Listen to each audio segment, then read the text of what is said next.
Bonjour à toutes et à tous, mon nom est Hugues Gabriel, je suis professeur de médecine moléculaire de l'Université de Berne. Et je suis de retour sur le campus de mon université africaine préférée, l'université de Kinshasa. Je suis à quelques mètres ici des cliniques universitaires.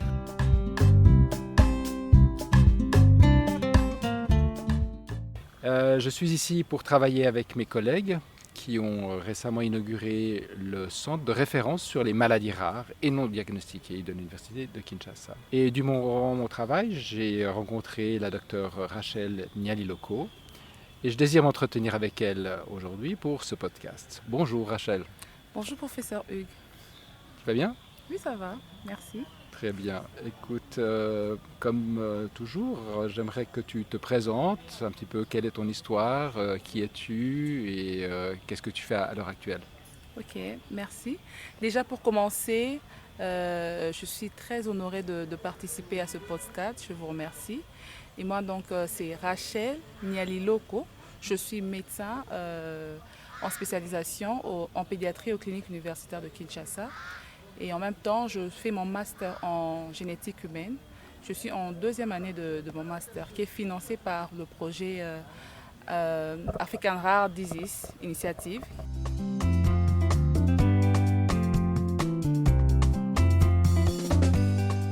C'est un projet qui est géré par le centre de génétique, le centre de référence des maladies rares et non diagnostiquées, où j'ai eu beaucoup de formations, notamment sur l'extraction de l'ADN et l'analyse et interprétation des variants génétiques.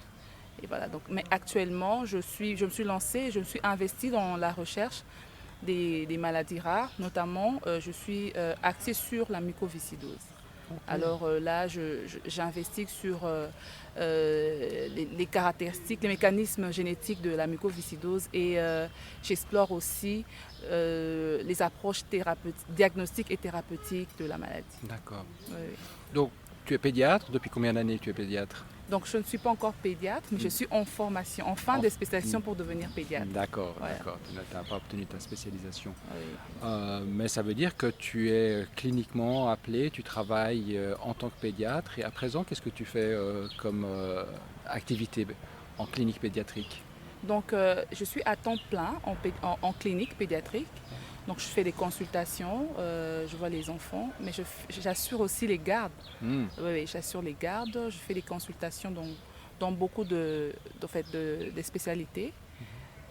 Actuellement, je suis au service d'hémato-oncologie.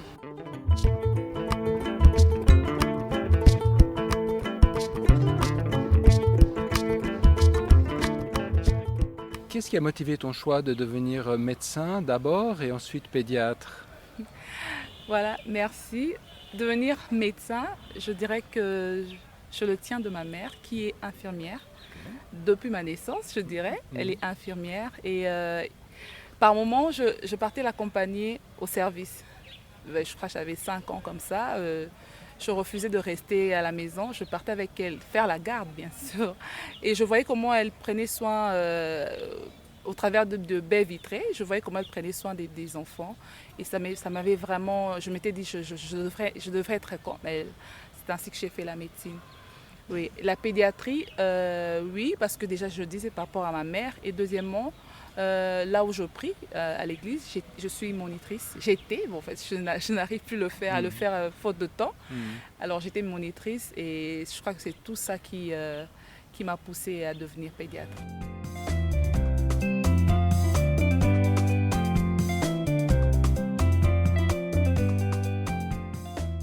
Et puis maintenant, donc, tu as terminé tes études de médecine il y a combien d'années? 4 ans? Alors j'ai terminé depuis 2016.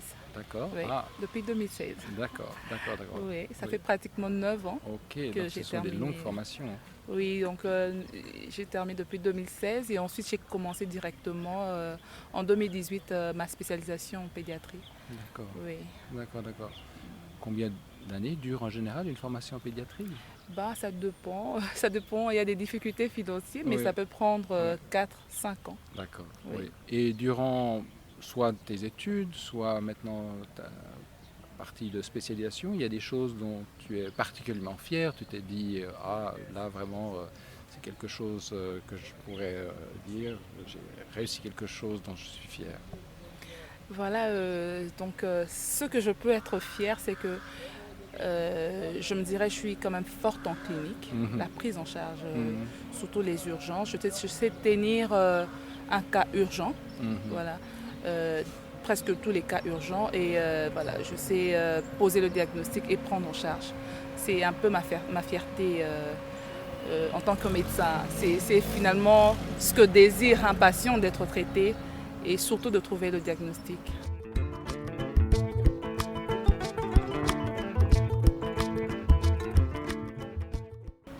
D'accord. Oui, C'est vrai que en parlant avec mes collègues, notamment de toi parce qu'on va travailler ensemble, oui. on m'a confirmé que tu étais forte avec les cas complexes. Voilà, c'est un peu ça. Durant les gardes, je sais pas, j'ai eu beaucoup de cas complexes que j'ai eu à résoudre. Ok, Oui, ok, oui. ok, ok. Je pense qu'il y a peut-être des moments où c'était plus difficile. Tu as aussi vécu peut-être des choses où tu disais là, oh là, ça va pas le faire. Oui, Des obstacles que tu as rencontrés. oui. En fait, j'ai rencontré des obstacles par rapport à ma santé. Hmm. Euh, je devais à un moment arrêter pour recommencer. C'était pas facile. Mais à part ça, non, rien. D'accord, Mm. d'accord, d'accord.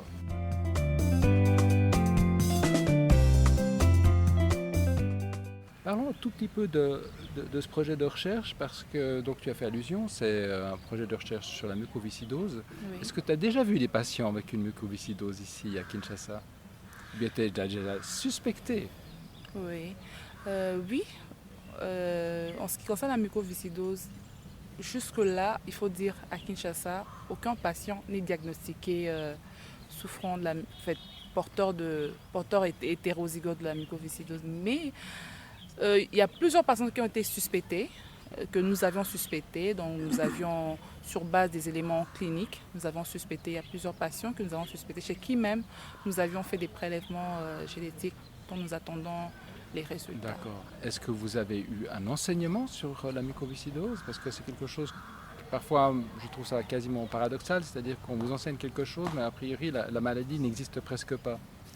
Oui, durant mon cursus académique, nous avions eu ce cours. En fait, nous avions eu la matière sur la Mhm. mucoviscidose, mais disons, depuis que j'ai commencé, c'est rare qu'on puisse l'évoquer.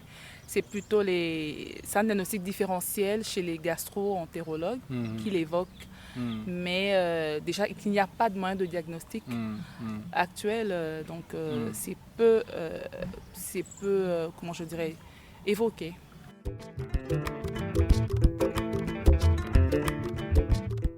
Maintenant, une question un tout petit peu plus générale et peut-être un peu personnelle. Oui. C'est clair qu'en pédiatrie ou bien dans les milieux académiques, on voit beaucoup de femmes, mais c'est pas partout le cas. Comment est-ce que tu vois ton rôle de femme médecin qui a des ambitions académiques ici? Est-ce que c'est plus facile, plus difficile? Je ne dirais pas que c'est facile, je ne dirais pas non plus que c'est difficile. C'est un défi qu'il faut relever, mais je crois que c'est possible de le faire. C'est juste une question d'organisation. Et je pense que les femmes sont quand même efficaces, comment je peux dire, du fait qu'ils ont, du point de vue génétique, ils ont deux chromosomes X. Ok, Ouais, donc ils ont beaucoup de potentiel pour pouvoir tout faire à la fois, ok, je le pense. d'accord, Oui, d'accord. Une autre question un petit peu générale. oui, Ici, donc on converse en français. Tous les cours que tu as eu en français oui. pour la question médecine. Par contre, tu sais très bien que le monde globalisé scientifique, eh bien, il faut parler l'anglais. Euh, je me rends compte que c'est souvent quelque chose un obstacle, c'est parfois difficile. Comment tu perçois cela pour toi? Est-ce que pour toi, c'est quelque chose qui te dérange dans ce système de sciences globalisées? Oui, effectivement, actuellement, presque tous les documents scientifiques dans la recherche c'est vraiment en anglais. Alors c'est un obstacle bien sûr qui doit être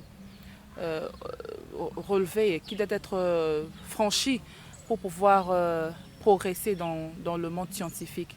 Alors pour moi personnellement, je fournis vraiment beaucoup d'efforts.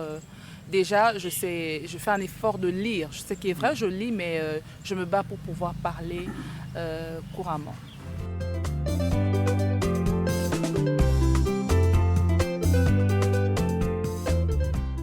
Dernière question. Naturellement, nous sommes dans le contexte de Kinshasa. Oui. C'est un contexte qui est bien particulier. Par contre, eh bien, voilà, l'université forme des centaines et des centaines de jeunes médecins, notamment, des chercheurs, des chercheuses.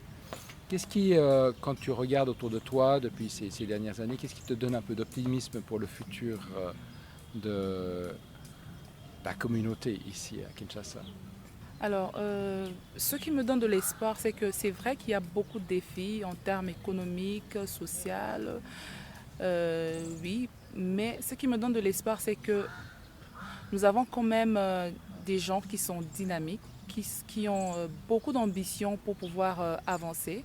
Je pense que même avec peu de gens qui ont de l'ambition, on peut quand même faire quelque chose, surtout dans le domaine scientifique. Il y a quand même beaucoup de gens qui sont déjà évolués. Je pense on va suivre le train et faire quelque chose pour notre pays, beau et cher pays.